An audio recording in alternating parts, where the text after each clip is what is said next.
Halo Bapak dan Ibu Guru PAUD yang luar biasa di seluruh Indonesia. Kita ketemu lagi untuk ngobrolin sesuatu yang penting banget nih, yaitu aturan baru dari pemerintah soal ukuran kelas. Tenang aja, penjelasannya kita buat sesimpel mungkin, khusus buat kita semua yang ada di lapangan. Pasti banyak di antara kita yang angkat tangan, ya kan? Rasanya tuh kalau murid udah terlalu banyak di satu kelas, kita jadi bingung sendiri. Mau kasih perhatian maksimal ke setiap anak. Nah, ini tantangan nyata yang kita hadapi hampir setiap hari. Nah, kabar baiknya, pemerintah akhirnya ngeluarin panduan resmi untuk situasi-situasi seperti ini. Jadi, kita nggak perlu nebak-nebak lagi. Aturan inilah yang bakal jadi pegangan kita untuk menciptakan suasana belajar yang lebih efektif. Yuk kita kupas tuntas bareng-bareng. Oke, jadi dalam beberapa menit ke depan kita akan bahas 5 hal utama. Mulai dari apa sih isi aturan barunya, terus apa bedanya kondisi normal sama kondisi pengecualian, dan yang paling penting apa aja syaratnya dan gimana proses pengajuannya kalau memang dibutuhkan. Kita urai satu persatu ya, biar jelas. Jadi, apa sih tujuan utama dari aturan ini? Intinya mulia banget, mencari keseimbangan. Di satu sisi, pemerintah mau pastiin semua anak, dimanapun mereka berada, bisa sekolah. Tapi di sisi lain, kualitas pembelajarannya juga harus tetap terjaga. Jadi ini soal menyeimbangkan antara kuantitas dan kualitas. Baik, kita masuk ke poin pertama, kondisi normal. Anggap aja ini tuh standar emasnya ya, kondisi ideal yang jadi cita-cita semua sekolah PAUD di Indonesia. Tujuannya tentu saja untuk menciptakan lingkungan belajar yang paling baik untuk anak-anak didik kita. Nah, ini dia angkanya. Jelas banget kan? Untuk anak-anak paling kecil usia 0 sampai 2 tahun, maksimal cuma boleh 10 anak per kelas. Naik sedikit ke usia 2 sampai 4 tahun, maksimalnya 12 anak. Dan untuk anak-anak usia 4 sampai 6 tahun, batasnya 15 murid per rombongan belajar. Angka ini udah dipikirin matang-matang supaya kita sebagai guru bisa kasih perhatian yang pas sesuai dengan tahap perkembangan mereka. Eits, tapi tunggu dulu. Ternyata bukan cuma jumlah muridnya aja loh, ada 3 syarat penting lain. Pertama, ruang kelasnya harus cukup luas, minimal 3 meter persegi untuk setiap anak, biar mereka leluasa bergerak. Kedua, gurunya harus cukup, sesuai kebutuhan kurikulum. Dan ketiga, yang nggak kalah penting, anggaran sekolahnya juga harus sehat. Jadi semuanya harus sejalan.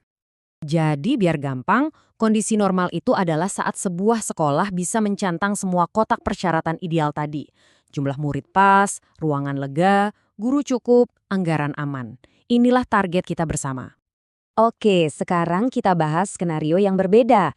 Gimana kalau kondisinya nggak ideal? Nah, pemerintah juga paham betul kalau kondisi di setiap daerah itu beda-beda. Makanya ada yang namanya kondisi pengecualian. Ini adalah solusi fleksibel untuk sekolah-sekolah yang menghadapi tantangan yang unik. Lihat deh perbedaannya. Jelas banget ya. Kondisi normal itu fokusnya menjaga kualitas. Dan ini adalah standar permanen. Sebaliknya, kondisi pengecualian itu tujuannya menjamin akses biar nggak ada anak yang nggak sekolah dan sifatnya hanya solusi sementara untuk daerah dengan keterbatasan tertentu. Jadi, apa sih kondisi pengecualian itu? Gampangnya, ini adalah sebuah izin khusus yang bersifat sementara. Sekolah boleh menerima murid lebih dari batas normal, tapi hanya karena ada kebutuhan yang sangat nyata dan mendesak di wilayah itu. Kata kuncinya, sementara dan kebutuhan nyata. Oke, sekarang kita masuk ke bagian yang paling praktis. Terus, gimana caranya sebuah sekolah bisa dapat status pengecualian ini? Tentu nggak bisa sembarangan, ada kriteria yang spesifik banget dan harus dipenuhi. Ini dia, ada 2 syarat utama yang harus dipenuhi dua-duanya. Ya, nggak bisa salah satu aja. Pertama, masalahnya harus ada di tingkat wilayah. Artinya, jumlah PAUD di desa atau kelurahan itu emang kurang banget, sampai nggak bisa nampung semua anak. Kedua, masalahnya juga ada di internal sekolah itu sendiri. Misalnya, gurunya terbatas, atau ruang kelasnya udah penuh sesek, jadi nggak mungkin nambah kelas baru.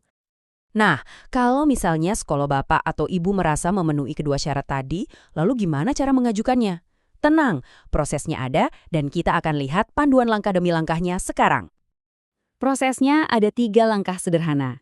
Pertama, Dinas Pendidikan di daerah Anda yang akan mengajukan usulan ke unit di bawah kementerian. Kedua, tim dari kementerian akan melakukan verifikasi. Datanya akan dicocokkan dengan data yang ada di Dapodik. Jadi, pastikan data Dapodik selalu update ya. Terakhir, kalau semua oke, Dinas Pendidikan akan menerbitkan surat keputusan resminya. Nah ini dia poin yang harus kita ingat baik-baik. Status pengecualian ini bukan untuk selamanya loh. Ada batas waktunya, yaitu maksimal 2 tahun. Harapannya dalam 2 tahun itu, sekolah dan pemerintah daerah bisa bekerja sama mencari solusi permanen agar bisa kembali ke kondisi normal. Jadi, sebagai kesimpulan, mari kita kembali ke tujuan besarnya. Semua aturan ini dibuat untuk satu hal, membangun sistem pendidikan yang adil, di mana setiap anak punya kesempatan yang sama untuk bersekolah tanpa harus mengorbankan kualitas pembelajaran yang mereka dapatkan. Sekarang pertanyaannya saya kembalikan ke Bapak dan Ibu guru semua. Dengan adanya panduan yang lebih jelas ini, kira-kira langkah nyata apa yang bisa kita ambil di sekolah kita masing-masing untuk meningkatkan kualitas PAUD? Yuk kita jadikan aturan ini sebagai motivasi untuk bergerak ke arah yang lebih baik. Terima kasih sudah menyimak.